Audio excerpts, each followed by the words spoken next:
Greetings, everyone. Welcome back to our final lecture, supplemented illustrated lecture on the Compensations of Plunder, How China Lost Its Treasures. We're going to tackle the last chapter here today, Foreign Devils Begone. And essentially what our topic is, if we're looking at big picture themes, this is uncompromising obstruction. Essentially, the foreigner wants to come in and undertake an archaeological expedition, and now we're at a point where we've already got some precedent set with Sven Hedin and Langen Warner, and now we're going to see the first time that foreigners are going to basically have to completely bow down to the wishes, to the demands of domestic Chinese political actors, or you're not getting anything. You will not be able to go out into the field. And certainly, you will not be able to remove any artifacts from the country. What we're getting into here is we're not just in the age of discontent anymore. We are in the age of obstruction. And from this point forward, you will have to work with domestic, westernized scholars if you have any hope whatsoever of getting into a foreign country and undertaking scholarly work. So let's begin with the man that you see on your screen here, Roy Chapman Andrews, as it's scribbled across the top here. A very dapper-looking man who liked the high life of New York. Remember, he's at the American Museum of Natural History in New York. Since, I think, 1918 or so, he's been undertaking what he refers to as the Central Asiatic Expeditions to areas that are northwest of Beijing, either in Inner Mongolia or in Outer Mongolia, which eventually actually gains its independence in the 1920s. Regardless, he's trying to find evidence of what he refers to as the missing link. This is his museum. This is the original diorama, the display that was created during the time that he would have been most active in the 1920s. He's trying to find what he refers to as the missing link between Homo sapiens and the great apes. Now, a little bit of context here, great apes such as the mountain gorillas of equatorial East Africa, what you're seeing here displayed, they've only recently been sort of scientifically documented and specimens killed and taxidermied and displayed in Western museums and laboratories for scientific study. That's only happened in the first couple decades of the 20th century. And these displays are going on at major museums like this in the 1920s.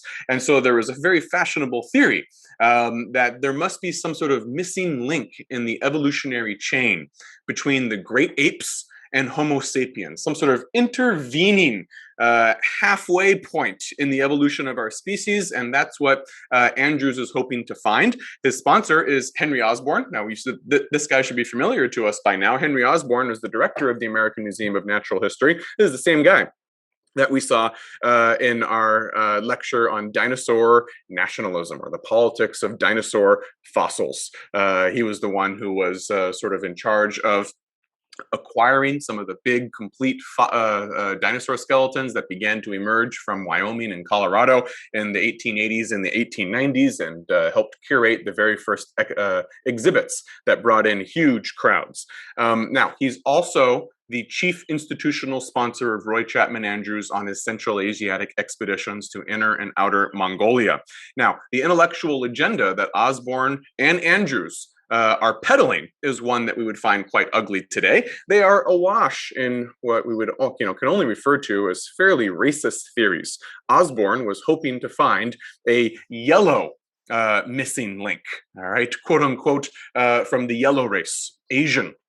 He knew there was no chance whatsoever that they were going to find a white intermediary link in Europe. All the paleological evidence clearly showed that wasn't going to happen. But he very much did not want to find the missing link in, quote unquote, Black Africa. That was seen as less palatable. And this is a very fashionable theory at the time. It's not like these guys are the only ones who peddled it. And Andrews was fully on board as well. His original mission was to go in to sort of Central Asia, Inner Asia, and find human fossils or some sort of intermediary link, the fossils for that, between Homo sapiens and the great apes, because the yellow race Asians imagined to be a little bit closer on the sophistication, civilization scale to the white race than anyone in Black Africa would be. Now, though Andrews, here you see him in a colorized photo from the 1920s, Andrews is on the left, Walter Granger here is on the right. Walter Granger is actually the guy who has the somewhat humorous phrase when they are about to be totally obstructed in China and realize they're not going to be able to take anything outside of the country. He says, if we accede to these demands, we may as well just rename the Central Asiatic Expedition into Roy's Charity Organization. We're not about charity, so that's not going to happen. That's Walter Granger, the guy on the right here. Andrews is on the left. Now, Andrews is a paleontologist. However, as we now know, that doesn't matter to the Chinese whatsoever. We've already seen this with dino nationalism. The Chinese have already nationalized Peking man. Remember, we talked about Peking man when we were talking about Johann Gunnar Anderson, Ding Wenjiang, and that discipline earlier on. The Chinese have already sort of nationalized the bones of Peking man, just like the Americans had already nationalized Diplodocus carnegie, essentially saying that it doesn't matter that Peking man is 500,000 years old, doesn't matter that this Tyrannosaurus rex skeleton is 98 million years old. Somehow that Tyrannosaurus rex embodies the modern American national spirit. The Chinese have done the exact same thing. It shouldn't surprise us. These are westernized Chinese scholars. They're doing the same thing now. And they're also saying that Peking man, despite being 500,000 years old, somehow is Chinese. Utterly absurd. The earliest records that we even have of Chinese civilization go back to the year 1250 BC. At most, we're talking about a little over 3,000 years. Peking man is 500,000 years old. Doesn't matter. So you can see here the distinction between historical artifacts and prehistorical fossils will become totally irrelevant. As far as the nationalist scholars are concerned, they're all emblems of the sponsoring nation that sponsored that expedition that recovered these things and brought them back home, put them on display for the edification, transformation, education of the masses. Now, Andrews did not find his much hoped for missing link. He's found a collection of fossilized dinosaur eggs instead. But this was still considered pretty darn cool to find dinosaur eggs, even though it's not exactly what he wanted to find originally. And he leverages the find of these fossilized dinosaur eggs into mainstream popularity, and he becomes sort of the American version of Sven Hedin. Sven Hedin is sort of like in Europe. He's this mainstream scientific celebrity, this debonair explorer and whatnot. Roy Chapman Andrews is going to basically assume this role for an American mainstream audience. That is to say, lending his name and likeness to all kinds of commercial enterprises. We've already sort of seen the inklings of this with the Henry Stanley and the Livingston expedition, James Bennett, the New York Herald, sort of romanticizing and glorifying the romance and adventure of an expedition into uncivilized lands. Roy Chapman Andrews is going to do the exact same thing. You have these hilarious advertisements. He was actually one of the first of these explorers in the 20th century to make use of motor cars. He would go out into Mongolia with a convoy of automobiles. That was quite fresh. That was quite new and exciting back in those days. And of course, here he's getting free or discounted Dodge cars in exchange for then lending his name to advertisements to help sell Dodge cars. Dodge saved our lives, says Roy Chapman Andrews, famous naturalist and explorer. Heck, if it can work in the Gobi Desert, where a single failure would have meant slow death from starvation and thirst. Oh, not only myself, but Mrs. Andrews was with me as well. Well, of course, Dodge saved our lives. Down here, I'd be a sucker to use any other car but Dodge. Oh, that's actually Daredevil, Death Dodger, Jimmy Lynch. All right, and here we have him talking about how great this gun is as well. Oh, isn't this wonderful? Roy Chapman Andrews on his pony, which he's named Kublai Khan, the grandson of Genghis Khan. This guy certainly knows how to leverage his likeness for commercial purposes. Now, other archaeologists, I think I have a quote or two in the chapter from this, other archaeologists, they see this as very unseemly for what is supposed to be a cultivated, educated, reserved gentleman who doesn't cater to the vulgar masses. And here Roy Chapman Andrews is being very undignified in taking what is supposed to be the solemn, serious pursuit of science and popularizing it. Dinosaur eggs and whatnot. Who cares?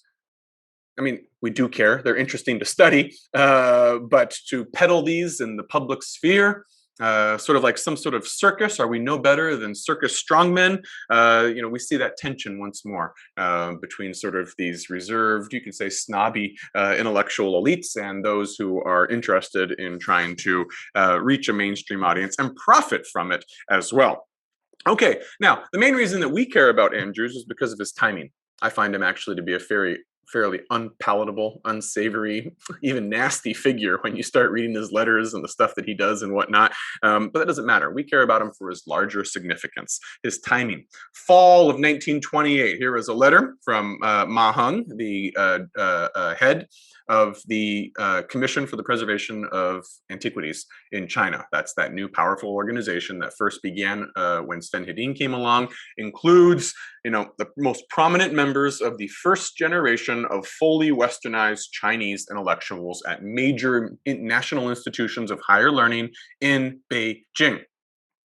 And here we have the director of the commission writing to Walter Granger, in the fall of 1928. This is after Andrews has come back, and they are essentially telling him now, we are going to obstruct you. You have to abide by our rules that we've set down, even if we didn't have these rules before you started your expedition. These are the new rules now.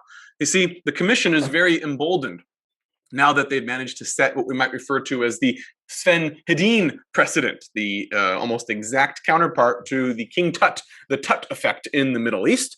Andrews is the first major foreign expedition of any sort to come back to China since Hedin's concessions in 1927. Now, the Commission for the Preservation of Antiquities is ready to do open battle with foreigners of any scientific discipline, so long as you plan to remove artifacts from China.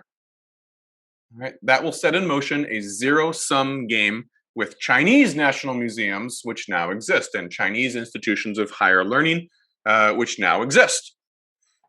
So long as you want to remove stuff, we're going to stop you, because everything is an emblem of our nation and part and parcel of our new national identity. Okay? Now, like James Breasted after the obstruction at Tutankhamun's tomb, Andrews is fully aware of the Hedin precedent and thinks he can get around it. Oh, look at that. He's got a little baby deer in his lap. Very adorable. He's fully aware of the concessions that Hedin had agreed to, and he thinks he can get around to it. How? Well, as we see in this chapter, he tries numerous tactics. The first tactic, sneak off onto the expedition trail without publicity. Shh, no publicity. Don't tell anyone what we're going to do. Okay? Be quiet. It doesn't matter. Look at this. He goes in and he's the celebrity archaeologist with a huge caravan of Dodge trucks who intends to advertise when he gets back into America. This guy can't go without attention. He is addicted to attention. And look at this. All these cars and bells and whistles and luggage and whatnot. So this isn't going to work. But he tries it anyways. He comes, I think it's in the summer of 1928, and he goes out, he heads out to Inner Mongolia, and he thinks, oh, we did it. We had no media attention in China. We kept this under wraps, and the Chinese don't know what we did.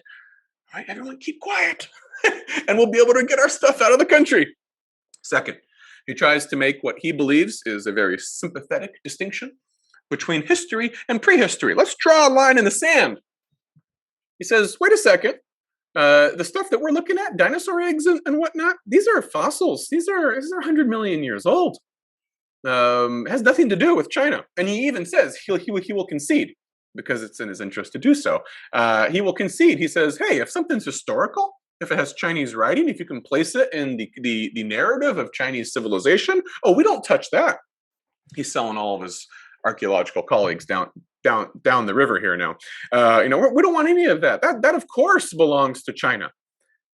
What does he say? He says, we only want a portion of the handiwork of God. Oh my. Now, to obstruct Andrews is to obstruct God himself. All he wants is what God created, and what God created is available to all of God's beautiful children on earth. The Chinese don't own dinosaur bones because dinosaurs aren't a part of the modern national identity.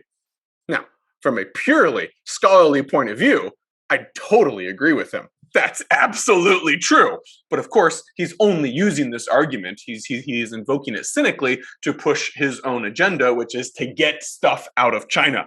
So even though he's right, he's not wrong. Of course, he's using it. He's manipulating this idea for more nefarious purposes. Next, he's going to try to apply U.S. diplomatic pressure, dangle the prospect of diplomatic capital. And here I love this. This is from the NARA, the National the National Archives and Records Administration in College Park, Maryland. I've made several trips there for various research projects. This is a photograph of one of the telegrams that goes back and forth when they are negotiating, American diplomats with their Chinese counterparts, both in DC and in Beijing. Here you have this is how they used to code it. You can see this is how the message comes over on the telegraph wire, and then in order to translate it, this is the code. Very, very cumbersome, actually, to sort of encrypt this and then decrypt it, or I don't know if that's actually the word that I want to use here, but regardless, American diplomatic capital. Okay, and at one point we see that this seems like it's starting to work. Remember this wonderful little passage in which we have one of the members of the commission, one of those westernized Chinese scholars, Liu Bannong. Liu Bannong was intimately involved in creating enforcing Hedin to concede various concessions to the Chinese and take on a co-leader. He was involved in that, and he's very much intending that Roy Chapman Andrews is going to have to act in the exact same way.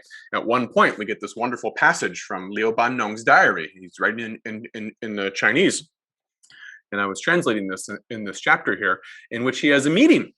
He has a meeting with the Minister of Foreign Affairs, Wang Zhengting. There he is on the right, meeting with American diplomatic counterparts, I believe. This might be British. That actually looks like a British flag. But regardless, this is the guy we care about, Minister Wang, the Minister of Foreign Affairs. Wang meets with Liu Bannong.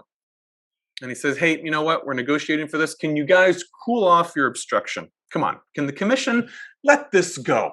Because we got bigger fish to fry. China, we have far more important things. We're trying to do things like abolish extraterritoriality, reverse this ongoing century of humiliations, kick out foreign imperialists, make China strong again. We don't want to endanger that. We need America's help. America, is offering us diplomatic capital. We want to sweeten the deal for other negotiations. So can you please give in on small matters like this so we can have a foreign relations victory on bigger matters, right? And Liu Bannong is aghast. He says, everything we've been doing, apparently, very sarcastically, is detrimental to our foreign relations. And we won't be able to help abolish extraterritoriality if we take a principled stand with Sven Hedin. So it works. It actually kind of works initially. So Andrews was sort of right a little bit when he came in all arrogant and with swagger and met with Liu Bannong. And we have in Liu Bannong's diary his impression of Andrews. Remember what he says. He says, Andrews didn't say this explicitly, but it was very clear from his tone and, the context, which is basically, Sweden is a small country. America is a big country. And big countries don't have to do as little countries do. That's a veiled reference to Hedin was Swedish. His diplomatic backers were not as powerful as the United States of America. Therefore, Americans don't have to do as someone like Hedin would have to do. We have the firepower, the weight, the resources to overcome domestic opposition. And with the reaction of Wang Zhengting, it almost seems as though this is going to help Andrews overcome opposition. Then Andrews also makes an appeal to altruistic science. He points out that other quote-unquote modern countries have let the American Museum of Natural History do other expeditions throughout the world and remove stuff in their countries, all in the interest of science, because, he says, they all recognize that we have the most advanced scientists in the world. The other countries don't, and they can't adequately study it, or they don't have the institutions to preserve it, so it has to be removed to America so we can study it. And incidentally, so we can also put it on display, make a lot of money, attract the masses, and have a lot of prestige for our museum because we put it on display. You can see how this is very condescending and insulting. The American diplomat, at one point, we see in these records, he even tells the Chinese ambassador to the United States in DC, he says, no one in China is qualified to study these, so they have to go to America. We don't want these because they're little, prizes, and we want to display them and show it off to the international tourist community. Oh, no. We just want to study the scientific value of it. This is very insulting, as we already saw. Johann Gunnar Anderson had already been helping to train the first generation of fully westernized geologists and paleoarchaeologists, paleologists in China in the 19-teens, more than a decade to go. There are totally fully qualified Chinese scholars, the exact equal, often superior to the Western scholars. You have national institutions of learning where these things can be preserved. So obviously the Chinese are going to react with indignation when they hear Andrews saying, in the interest of science, these have to go to the United States. And then finally, when it seems like the tide is turning against them, and he says, oh my God, even with sort of the support of Minister Wang Zhengting in the Foreign Affairs Bureau, it looks like the commission is still turning the tide against us. What are we going to do? Well, his last desperate tactic, media shaming. He's borrowing the commission's tactics because the commission has already done this for Sven Hedin in trying to shame their own political leaders into adhering to nationalist principles and protecting these emblems of the ancient Chinese nation. Well, Andrew's going to do the exact same thing. Look at this. This headline. What a bold headline. He's got friends in high places. This is a newspaper published in Beijing, the North China Standard, as you can see there up above. Central Asiatic expedition will close its Peking base owing to Chinese opposition. So-called Peking Association for the Preservation of Cultural Objects, quote, a bigoted body unable to do the work itself prevents expedition from going out to Mongolia this year. Now, the only way they got that quote is because Andrews provided it. A bigoted body unable to do the work itself. This is why this he's a nasty figure. I mean, some other the guys like Stein and whatnot, you realize that even though they might say some ugly things in private, they have the tact and the dignity to not do that in public. Andrews is going full guns blazing in public. Very, very ugly. But hey, the commission can turn the tables and do the exact same thing. They also go to the authorities, the local warlord who's in charge of Beijing, and they get his paper censored. They say it's time to censor any paper, any foreign newspaper that is printing these ugly accusations against the commission. I hear from the archives. On July 24th, the American Peking editor of the Peking Leader, published in English, was notified by local authorities that the Ministry of the Interior had ordered censorship of his paper. No reason for the order was given, but the associate editor suggests it is possibly connected with a front-page news article written by him regarding AMNH's forced abandonment of his expedition. Yeah, possibly connected to a front-page newspaper article in which we totally insulted the Chinese scholars. Yeah, just possibly connected to that. Of course it's connected to that. So here we see the commission saying, you're in China now. This isn't in America. We're fully qualified, and we can get nasty too. You want to take off the gloves? We can take off the gloves as well, and we can get your paper censored. Following defeat, Andrews gets vindictive. He says, fine. Then we'll work with the Japanese. We're not going to work with you. We're going to work with the Japanese then in Manchuria, which they've already started to colonize. It's a very sensitive subject for the Chinese. And this does raise the hackles of the commission. Like, what's he doing? He's going to work with the imperialist Japanese now? How dare he? But it's the same result in the end. Note, eventually the Japanese say, we're happy if things are at peace, if there's no instability in the land, we're happy to sponsor your expedition and let you do it. But should we have no Japanese scholars attached to it? We're just as qualified as you. Should we allow you just to remove everything you find from Manchuria and take it abroad? What about the locals? Don't they need their emblems of their ancient nation as well? And once Once Andrews realizes the Japanese are going to treat him in the exact same way as the Chinese do, he gives up on that as well. Although he was quite pleased to see that it alarmed the commission to think that he was going to work with the Japanese. All right.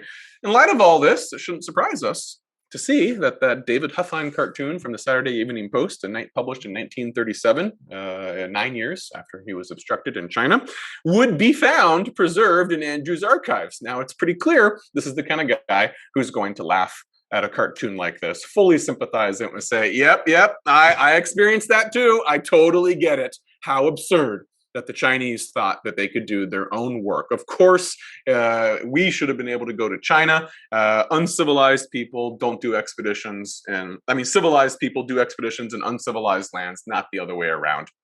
And you can totally see him laughing at this cartoon. This is how I found it in the archives, the original picture that I took out of it. Incidentally, if you're ever doing research like this and you want to know how this works, this is how I found it. It was wedged between two letters from Langdon Warner, who's writing from Harvard, in Cambridge, Massachusetts, to Roy Chapman Andrews at the American Museum of Natural History in New York. So I say, okay, Langdon Warner wrote this. It's wedged between two letters that had dates written on them. One was in May 1937, one was in December of 1937. That is my only clue. That's it. That and the fact that there was this here, Huffine. I had Huffine, and likely this was a cartoon published in the latter half of 1937. How do you find this? Because I had to find where this cartoon came from in order to identify it and put it in its proper context. That's all I had to work with. You do internet searches and whatnot. I was able to find out, oh, David Huffine, he was a cartoonist. This was one of his first cartoons that was ever published, actually. And he's active in the 40s and the 50s and the 60s and whatnot. But it was tough. It was tough to find out where this cartoon came from. I was flipping through digital archives of all these magazines. There's so many magazines that it could be published in. And I did eventually zero in on the Saturday Evening Post. The Saturday Evening Post I knew was one of the most famous and widely circulated newspapers, especially in New York City, where Roy Chapman Andrews was. And I think he may have mentioned it somewhere in one of his books or his letters that he read it. So I did zero in on the Saturday Evening Post, and eventually I found it. Eventually I found it in one of the November issues, I believe, or November or December issues of 1937. I was like, oh my God, finally, there it is. But it was so hard to find. If only I had seen this photograph earlier, which I didn't. He's actually reading the Saturday Evening Post while he's on expedition in Mongolia. I guess if I had seen this photograph earlier, then I would have gone straight to the Saturday Evening Post. Anyways, I was very glad. For a while, I thought I was never going to be able to identify where that cartoon came from. Fortunately, we were able to do so. All right, now moving on. Andrews is fully obstructed. He does not get to remove anything from China. All right, now Stein comes back. Andrews is 1928 to 1929. Remember, Hedin's concessions were 1927. Langdon Warner's fiasco was 1925. Now we're in 1930. Just the very next year after Andrews is totally obstructed, Stein comes back.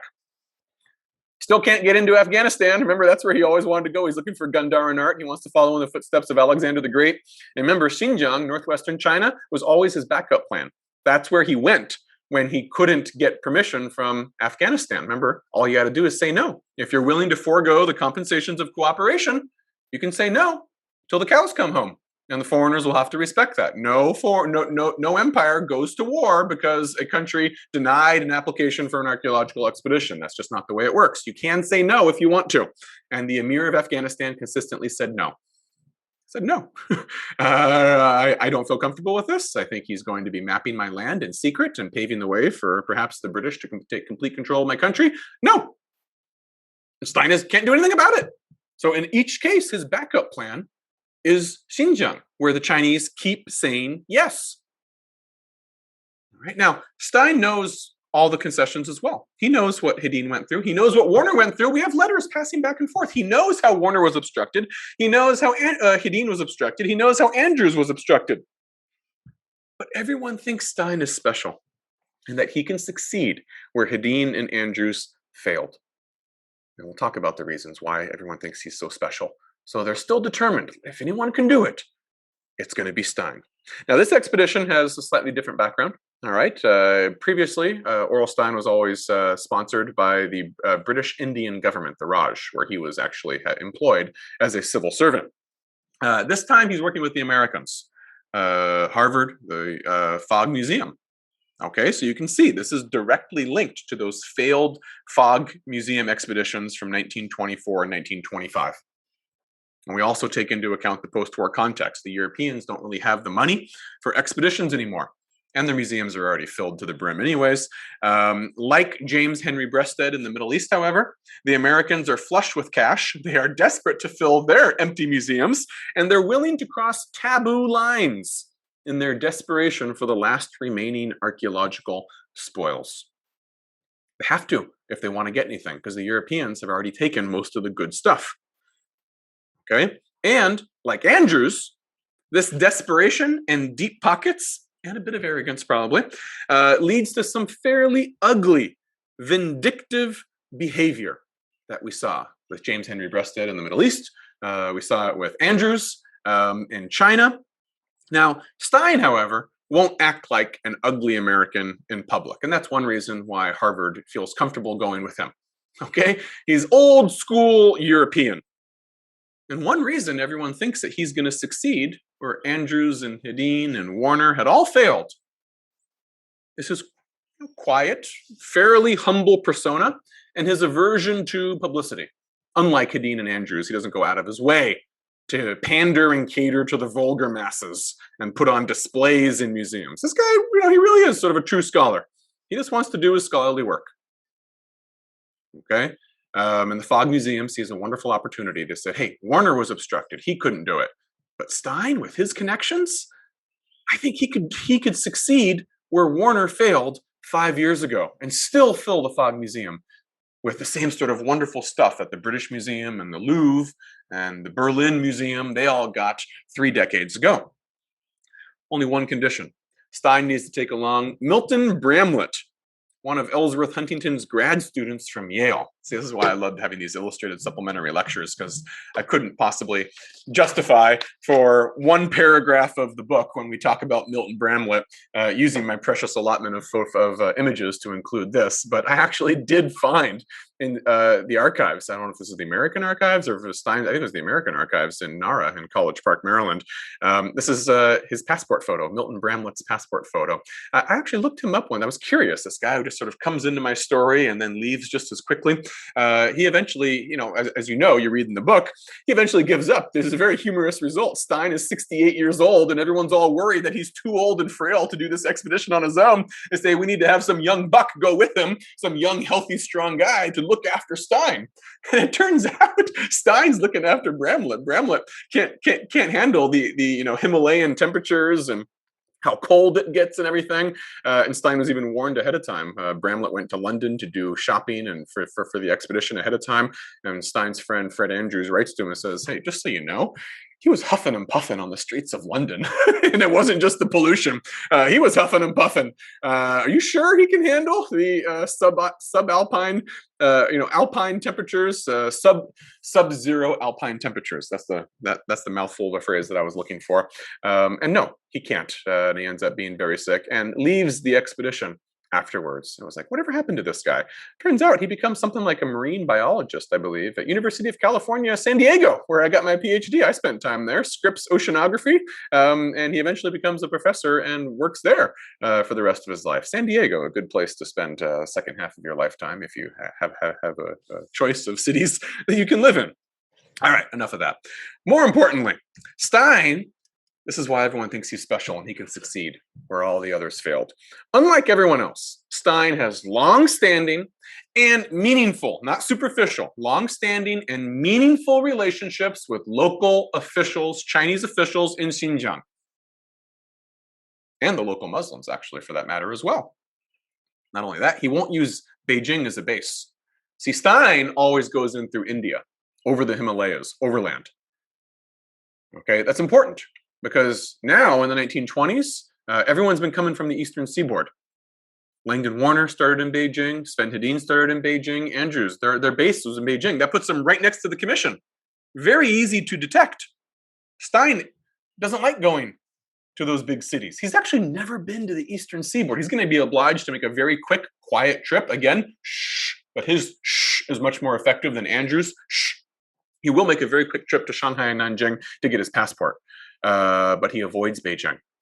and the entire commission. And he does actually succeed in getting what he needs without anyone figuring it out until it's too late, and then they have to obstruct him after the fact. His most important relationship is Pan Zuhuan. We've seen this guy before, Pan Zuhuan, the son of Pan Zhen. Unlike his father, however, Pan Zuhuan can write letters in English. He learned English, and actually found the correspondence between Pan Zuhuan and Stein continued all the way up until a month before Stein's death. Stein dies in October 1943. I found a letter from September 1943, Pan Zuhuan writing to Stein. What does that mean? It means that Stein maintained substantive correspondence and connections with a member of Pan Zhen's family, either Pan himself or his son, for 43 years. Sort of, reflecting back on the gentleman of empire concept, the social capital and whatnot. That's amazing. 43 years Stein is in fairly substantive, it's not superficial, substantive communication and a friendship, you might say, with members of the Pan family. All right, Pan Zuhuan will play a key role in overcoming opposition to Stein. All right, Stein's backers were right. Those special, long-standing, meaningful relationships he has with Chinese officials in Xinjiang will pay off.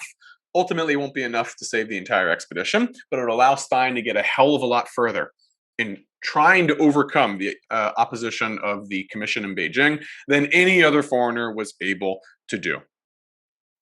Okay. Now, before heading to China, Stein makes a trip to North America. Hey, he gives a lecture at the Freer Gallery. This is what it looked like in the 1920s. This is what Stein would have seen. I didn't realize until I was doing this research project, Stein made this brief trip through Washington, D.C., and apparently he was impressed what he saw. In his pocketbook diary, he has some nice comments about Washington, D.C. at the time. He gives a lecture at what was then the brand new Freer Gallery, just opened up in 1923, as we saw in the evolution of the Smithsonian lecture. Meets with Langdon Warner in Cambridge, Massachusetts on his trip to Boston. Meets with Paul Sachs, Edward Forbes. These are the main directors and sponsors of the Fogg Museum, and they're the ones who are getting this expedition, all the support for the expedition and money that they will need. Important fact, when Stein is at Harvard, remember, he's not like Andrews and Hedin. He hates publicity, and he knows he needs to eschew all publicity, even if he didn't hate it. But he does hate it, so it dovetails with his own personality anyways. He does not give a public talk at Harvard. This is important because later on, as you'll see in this chapter, he will eventually, the commission will publish a Chinese translation of a speech that he supposedly gave at Harvard, in which he denigrates the Chinese and says, I'm just going to bribe all the Chinese officials. The Chinese don't care. It's an uncivilized place and whatnot. And this was an odd statement because it didn't read like Stein. I've read hundreds and hundreds, thousands of pages of Stein's writing. And I'm like, this doesn't sound like him. This isn't the way he writes or talks. He's very circumspect and whatnot. So I was looking at, I have his diary. I have his pocketbook diary. I've got his letters.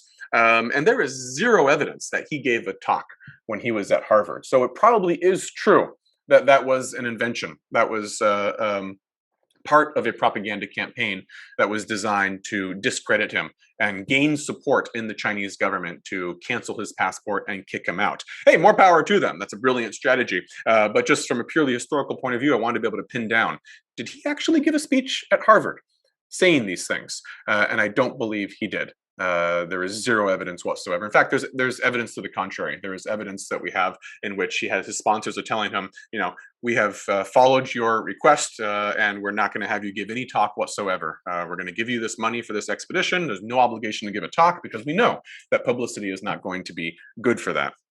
So two people that he did meet with when he was at Harvard, however, we do know this is documented in his pocketbook and his daily diary and his letters and whatnot, are one guy is going to be familiar to us, one will not. William Hung, or Hong Ye. We saw him from Langdon Warner's expedition in 1924, 1925. He was one of the two people who was instrumental in sending out the obstruction orders to various Chinese officials along the way in Gansu province to make sure that Warner could not do anything that he had done on the first expedition at Dunhuang.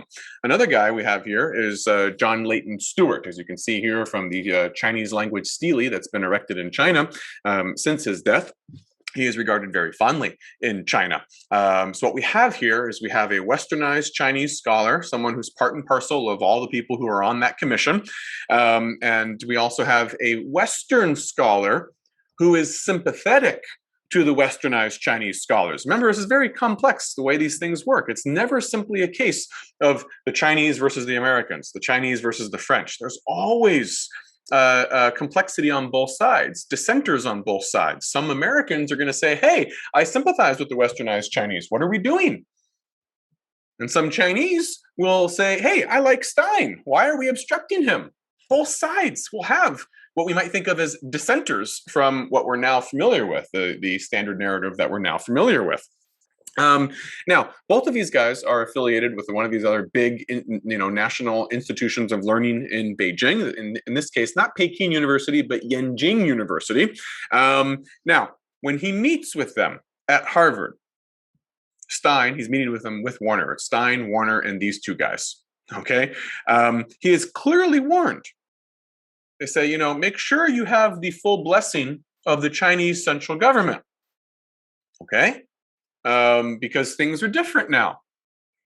We have another guy who I quote an excerpt from his letter in this chapter, the classicist George Chase, another scholar at Harvard, tells them, quote, we don't want to get into a position where anyone can accuse the university of countenancing the looting of China.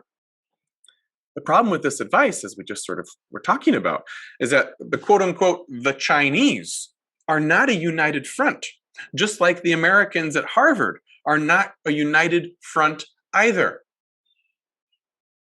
The Chinese authorities, as we'll see, he said, don't do anything unless you have the full assent of the Chinese authorities. Who are the Chinese authorities? That's the new nationalist government in Nanjing, Chiang Kai-shek's new government.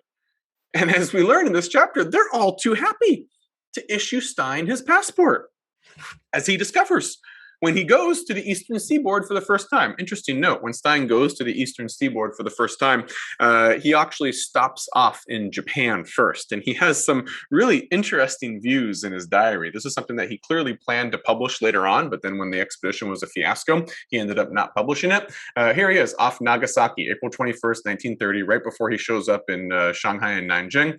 This cannot be a personal narrative, PN. That's what he refers to as his writings when he's on an expedition trail. He calls it his personal narrative. This cannot be a personal narrative. Japan is far too civilized and complex a world for that, but only a brief account of how I spent the delightful 10 days on my stopover in this glorious land. Unpack that for a minute. I can't write a personal narrative or an expedition narrative of Japan because Japan is too civilized and complex. By contrast, places like China, this is back to that Huffine cartoon, right? The Saturday Evening Post cartoon from 1937. Expeditions or personal narratives are what you write when you are in an uncivilized land or a place that you perceive as uncivilized. Right? And so Stein goes to Japan. He says, whoa, Japan is light years ahead of China. There are full equals in every way. He's very impressed by the Japanese scholars he meets there, their national museums, their universities and whatnot. And he says, oh, I can't write a personal narrative about Japan. Because that's what you do when you're on the expedition trail in, quote unquote, uncivilized countries. Now, he then gets to Shanghai and then to Nanjing. This is a novelty for him. Previously, he had only seen the Yangtze River in the form of glaciers before they actually melt and flow all the way to the east into the Pacific Ocean. Now, like Andrews, at least Andrews initially, Stein eschews publicity. He avoids publicity at first and keeps everything quiet. But Stein really is able to go shh, and he really does keep it quiet, unlike Andrews. Surprisingly, as we saw, the new government, the new central government in Nanjing is very eager to oblige him. Why? Okay. Well, we might also say that there is another aspect of the Hedin effect here. Not the Hedin effect in the sense that the government is protecting its cultural sovereignty by forcing Hedin to take co-leaders and Chinese scholars along with him, but the Hedin precedent in giving an incentive to the domestic political authorities to give you a reason to sponsor the expedition for a form of political capital. That is to say, remember, we've seen maps earlier before of, the warlord era. This is still the warlord era in China. Chiang Kai-shek's nationalist government only has a little, parcel of land in Nanjing, Shanghai, that part of the country. They have zero control. over Jin Shuren, Governor Jin. Remember Governor Jin out there in Xinjiang?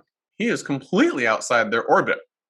Sponsoring Stein to go to Xinjiang is a way of getting Governor Jin to again acknowledge the administrative paperwork of the new central government in Nanjing. And Chiang Kai-shek is eager to show warlord Governor Jin just who's in charge, just like he did with the Sino-Swedish expedition. Right? He says he'll abide by our laws. We're getting great diplomatic capital out of both the Americans and the British now. And you have to accept paperwork that is issued by the new central government. Even if you don't really take direct orders from us in any other realm of politics, you have to at least abide by us, our rules in this respect. Now, here's Stein's diary. Stein is shocked at what he calls easily secured results. Here he is, T, that's Teichmann, Eric Teichmann, one of the British diplomats. Teichmann, pleasantly surprised at easily secured result. All right, they're very shocked. Wow, we thought this was going to be hard. Look how easy this was to get this. All right, the only problem, Nanjing forgets to force Stein to take along a westernized Chinese scholar with him. And Stein will never do that on his own. That's going to be the big difference. All right. The Nationalist Government, Chiang Kai-shek's government, Minister Wang Zhengting, remember him? They don't quite understand when obstruction from the commission works and when they're able to overcome obstruction from the commission. I don't think they quite realize that the reason Hedin's expedition was able to go back into Xinjiang was precisely because he had co-leaders, co-directors forced upon him by the commission in Beijing. He had a Chinese team of westernized Chinese scholars. And that made it legitimate. There was no way you could sort of push back. Governor Jin was unable to push back against that because, hey, these are legitimate scientific Chinese scholars. They don't do that with Stein. So clearly they don't realize that that's essential. And that's going to be a liability later on. When the commission does learn about Stein and the fact that he's back, this is going to be one of the ways that they take him down by saying, hey, if this is legitimate scientific expedition to benefit China, where are the Chinese scholars? And not just his servants. Where are the real westernized Chinese scholars who are sharing power with him and studying the artifacts? So in the end, Stein gets his Chinese passport. And he trusts to his relationships with local Chinese officials in Xinjiang to overcome any obstacles that may later arise. So he says, I'm not going to go overland through China. That's not how I do this. He gets on a boat. This is the boat from Nagasaki. This is the boat, the Maru. He leaves Shanghai, catches a Japanese boat that goes around the Indian Ocean, gets back to India, goes overland over the Himalayas. He thinks he can avoid the commission's attention by not going overland, like Warner and Andrews did. All right. So when and how does the obstruction of Stein begin? Just days after he leaves Nanjing, as we see. The commission learns of his presence, belatedly, of course, because he was pretty good at keeping the publicity low. They learn of his presence and they sound the alarm and immediately write private letters to the government in Nanjing. But they're too late. They don't realize he's already gotten his passport. And he's on his way to Xinjiang via India. Whoa, Stein is already much more wily and capable of evading their detection than Roy Chapman Andrews was. Once the commission in Beijing realizes that the new government in Nanjing is saying yes to this archaeological expedition for their own strategic purposes, what tactic do they adopt? The same one that worked with Hedin and eventually worked with Andrews as well. A media smear campaign. Now, the most damning details of this campaign, as I said earlier, probably made up. All right, probably made up, doesn't really matter. Whatever they have to do to achieve their aim of protecting cultural sovereignty of China is going to be fine by them. Westerners make up crap all the time to denigrate the natives of the countries that they're traveling through as well. But we do know, for the record at least, Stein never gave a talk at Harvard, never said that Xinjiang is not part of China, never said he's going to bribe all the officials and all this sort of stuff. However, it is true. He had large funds behind him. $100,000 had been raised for his expedition. That's a considerable chunk of change in 1930. And Harvard absolutely intended to get artifacts, removed from China to deposit and display in the Fogg Museum. No doubt about that whatsoever. The media pressure was effective.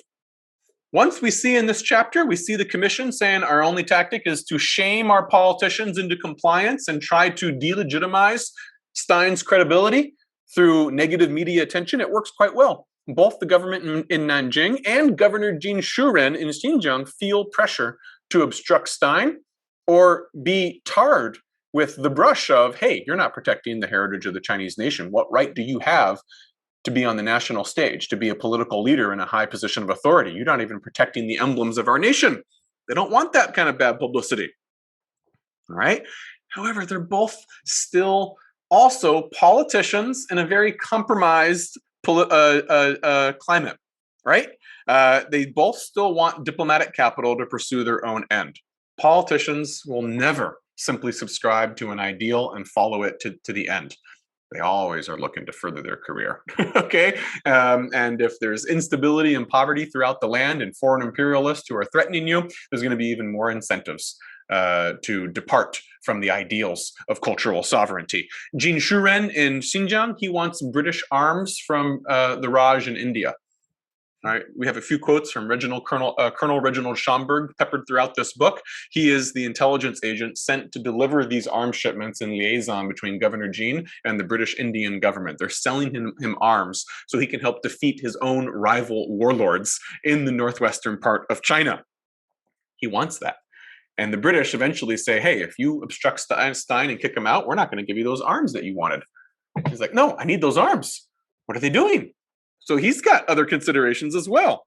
Nanjing, they want the abolition of extraterritoriality. They want that diplomatic capital from both the British and the Americans. So, total, uncompromising, humiliating obstruction of Stein is out of the question. Okay, they're not going to do to him what they did to Andrews. But they just say, you want to take the gloves off? Let's take them off. Come on, let's do it. Boom, boom, and we're going to bludgeon you until you leave, because they don't like him. I don't like him. Stein, however, no. The fallout of humiliating Stein in that fashion would be probably more than the various parties in China want to bear. But neither is Stein willing to do what Hedin did. He is not going to form a, co-expedition with a co-Chinese leader and westernized Chinese students in tow who can question his authority and his scholarly knowledge. That's not how he's going to operate. All right, so we get a compromise solution. We get somewhat of a replay of the second Fog expedition, Langdon Warner, in 1925. That is to say, let him go out into the field on a very ambiguous understanding and then obstruct him informally en route, hoping that the local Chinese officials will actually obstruct him. Now, that's a big hoping, because as we know, Stein has very good relationships with these local Chinese officials. So those are the people, this is where we're going to get sort of the drama in this chapter, because ultimately they're going to be tasked with upholding the demands of the commission in Beijing. In Kashgar, the Kashgar Superintendent, a man by the name of Ma Xiaowu, who we see here on the left. I love this photograph. This is actually him from 1915, a photograph from Stein's third expedition. He had met this guy before. You have to imagine this guy is 15 years older in 1930. This is a wonderful picture. He wants to make sure he's seen with his emblems of modernity, a modern clock. He also has Chinese antiquity, Chinese poem or something written here on the side of a vase holding a plant. Still sort of dressed, have a Western hat, but still the old Chinese clothes and whatnot. I love that photograph. We already know Xinjiang Governor Jin Shuren here on the right. In Kashgar, Ma Xiaowu is trying to please Jin Shuren, of course. Ma Xiaowu brokers an arrangement to satisfy everyone. He says, okay, you'll go out into the field. This will please the Americans and British. You go out into the field, you can go to Urumqi, the provincial capital. Meet with Governor Jin, but make sure you take someone along, a Chinese guy along. Who is this Chinese person who's going to be taken along? Well, there's no one in Xinjiang that Ma Xiaowu says is sort of a westernized Chinese scholar. They're all in the eastern seaboard. They're in Shanghai, Nanjing, and Beijing. They're not in Kashgar.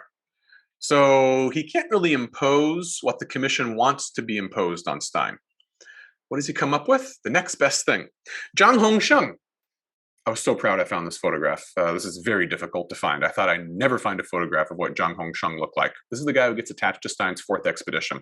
He appears in the archival record for these couple of months while Stein's going around, submits his reports to Governor Jean, and disappears from the historical record. No idea what happens to this guy. I've never seen any mention of him again. This isn't the best photograph, but it's the only one we got. This one actually was in the Hungarian Academy of Sciences. Stein is Hungarian originally, before he took British citizenship, and he apparently deposited these photographs for this failed fourth expedition with Hungary after the expeditions were over. And I was so happy that I was finally able to get this faint portrait of what Zhang Hongsheng looks like during the expedition. So the person who gets attached is a postal clerk by the name of Zhang Hongsheng. Because Ma Xiaowu finds that it's very difficult to find an educated Chinese person, maybe not westernized educated, but just educated Chinese person who's willing to go out and do expeditions in sub-zero weather in the Taklamakan Desert for 6-7 months at a time? Zhang Hongsheng apparently was willing to do it. And unlike Chen Wanli, with Langdon Warner's second fog expedition, the job of Zhang Hongsheng is to explicitly obstruct Stein. You're not his intellectual equal, so you're not going to be a co-leader, but it's your job to make sure he doesn't remove anything. Because if he removes anything, he's going to be considered a thief, and the Chinese authorities who allowed him to remove it will be considered thieves by association, and that'll tarnish their claim to being a legitimate leader of China. However, Zhang is conflicted. Zhang is conflicted. Let's think about his predecessors, his glorious predecessors, the Chinese secretaries for Stein's second expedition, 1906 to 1908, and his third expedition, 1913 to 1915. We saw these guys before, right? Li Yansun, very unhappy, did not like the job.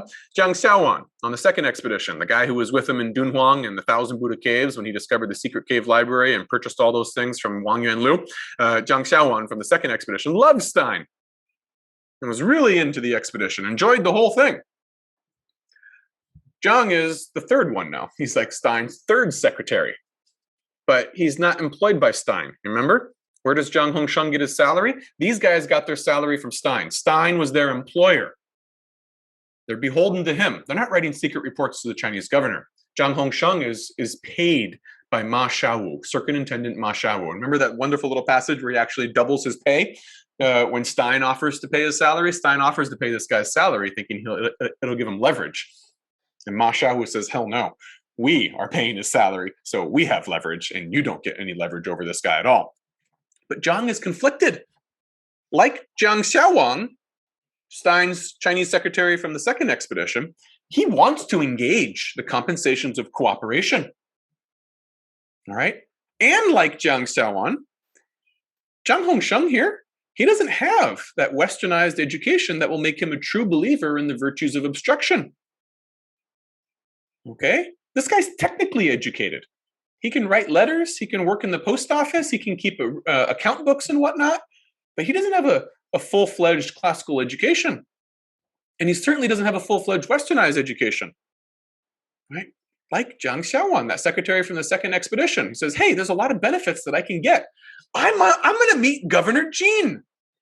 We're going to Urumqi. Me, a humble postal clerk in Kashgar, this remote oasis on the edges of the empire. I'm going to go to Urumqi. I'm going to meet the governor. I would never get to meet the governor. Remember Ellsworth Huntington with Daoud? Could not procure a personal interview with the governor if he had paid $5,000. The same thing applies to Zhang Hongsheng. This guy would never have an opportunity to meet the governor. He's thinking career advancement. I do a good job fulfilling my orders with respect to Stein. I'll get to Urumqi, meet the governor, impress the governor, save his ass from the commission in Beijing. And of course, he's going to reward me with a political position, and that'll be my rise to prominence and wealth. This is why, eventually, when Stein decides not to go to Urumqi, we see the comment in Stein's diary, Zhang appears very upset. He really wanted to get to Urumqi and meet the governor. So Zhang's conflicted. He wants to engage those compensations of cooperation. And he really doesn't truly believe in the cultural sovereignty of the Chinese nation, although he's told that he's supposed to believe in it, and he has to obstruct Stein as if he did. The result is humorous. He obstructs Stein in the field, but then praises Stein whenever he's in front of one of these old school officials that Stein remembers from his old days, like Drew Racher. He meets Drew Racher in 1930. Drew is a very old man. I think he dies in 1934. He's a very old man by this point. But they cross paths with Drew Racher in the field. And Drew, in Stein's diary, we see him say, Drew expresses friendly remembrances of me to Zhang. Imagine the effect this would have on Zhang Hongsheng. He's a lowly postal clerk from Kashgar. A very powerful, long-standing, old-time official like Drew Racher says, oh, I had a great time with Stein. I remember him fondly from my old days, 30 years ago. What is Zhang going to do? He's supposed to criticize Stein and say Stein is not able to collect anything. This expedition is illegitimate. Is he going to say that to Drew Racher, who apparently loves Stein? No. And so we get these humorous passages, which I detail, in which Stein is saying, wait a second, when we're in the field, Zhang Hongsheng constantly obstructs me and is kind of nasty. Whenever we meet with a Chinese official, and they all love me, Zhang completely turns his coat, and he's a totally different person. And he starts praising me and acting like I'm doing wonderful work and says, oh, Nanjing must not understand the true nature of my mission. Otherwise, they wouldn't obstruct me. And Stein's seeing this, both sides of Zhang Hongsheng. We're just seeing Zhang trying to play both sides to maximize his own career potential. Sadly for Zhang, it doesn't work out. He accompanies Stein for, 8 months in the frigid desert, does not get to meet the governor, returns to Kashgar. The whole expedition is obstructed, but it's not a rousing victory. And so Jean apparently ignores him, and I never see this guy's name pop up again in the archives. Zhang Hongsheng fades back into obscurity. Now, in the end, the commission's shaming of Governor Jean and the new government in Nanjing, both of whom had allowed Stein to get into the field. The commission's shaming in the press works to great effect. Just like it worked with Hedin, just like it worked with Roy Chapman Andrews. It eventually works on Stein as well, even though Stein had gotten further in the expedition trail than any of his predecessors had gone, chiefly because of his connections with those officials that we saw in Chapter 3, Gentlemen of Empire. Now, by the time he leaves China for the last time, has Stein changed at all? No. He still thinks exactly the same way. He still acts in exactly the same way. He still bonds with the old school Confucian officials in the same way. Still corresponds with Pan Zuhuan until his death. And he even managed to actually collect several hundred artifacts while he was on the expedition trail. Right? Old dogs can't learn new tricks, and Stein hasn't changed one iota in 30 years. Here's his list of ancient objects brought or found on the surface by Sir Earl Stein during his journey from Khotan to Charklik. He had to produce a list of all of this because, hey, he wasn't supposed to remove anything. And when he produces this list and shows what he actually managed to collect under the eyes of Zhang Hongsheng, who was supposed to prevent all of this, Ma Xiaowu and Jin Shuren are livid. What the hell? How did Stein manage to get all this stuff? You were supposed to watch him. That's probably also why Zhang Hongsheng goes into obscurity, because they probably also thought, you didn't do a good enough job. We told you to, watch Stein like a hawk. How did he get all this stuff? Stein's not allowed to take it out of the country, and we actually don't know the fate of these several hundred items that he had found. They sort of disappear. And some Chinese scholars have tried to track them down and find out where they might have gone. And we have no idea what eventually happened to them. They were probably deposited in the Kashgar Yamen, the government office of Ma Xiaowu, the circuit intendant. And in the mid-1930s, 1933 to 1934, there was massive civil war in Xinjiang. The Kashgar Yamen, I believe, was burnt down. Most likely these things were all burnt down during those civil wars. But the end point here, our takeaway point, Stein did not change. The world around him changed. The Chinese now are finally willing to say no because their minds have changed over 30 years and they value the objects differently. The Westerners have not changed. Okay? And it's not even all Chinese have changed. A small vocal minority who has adopted a very effective tactic that can tarnish or undermine the political legitimacy of national leaders, they're willing to say no. Okay? And with that, once you say no, it's over. The age of unregulated Western expeditions is over. All right, we'll finish up there. Thanks for paying attention. I guess I can't see I'll see you next time because we've now finished the book. So Thanks for reading. I hope you've found it to be of interest, and hopefully it's provided what I believe is a detailed case study that is really about Western expeditions in China. But I think the lessons that you can take away from it are relevant and directly applicable to Western archaeological expeditions and how they're treated and how they either get or don't get what they want everywhere throughout the world. All right, take care.